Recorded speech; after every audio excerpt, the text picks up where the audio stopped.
সূরা ইখলাস 10 বার তেলাওয়াত করলে তার কি প্রতিদান দেওয়া যাবে সেটা একটু আমরা সকলে মনোযোগ দিয়ে শুনি ইনশাআল্লাহ। সূরা ইখলাস 10 বার তিলাওয়াত করলে কি প্রতিদান দেয়া হবে? ক, জান্নাতে একটি ঘর বানিয়ে দেয়া হবে।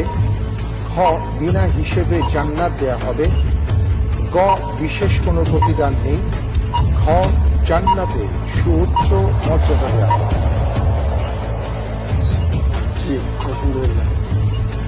সূরা ইখলাস 10 বার তিলাওয়াত করলে জান্নাতে একটি ঘর বানিয়ে দেওয়া হবে। লক করে দেব।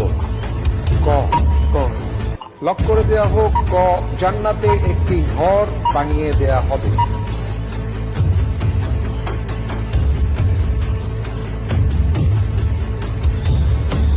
আপনি যে উত্তরটি দিয়েছেন যে সূরা ইখলাস 10 বার তিলাওয়াত করলে প্রতিদান হিসেবে জান্নাতে একটি ঘর বানিয়ে দেওয়া হবে, আপনার উত্তরটি এবারও সঠিক হয়েছে। আলহামদুলিল্লাহ।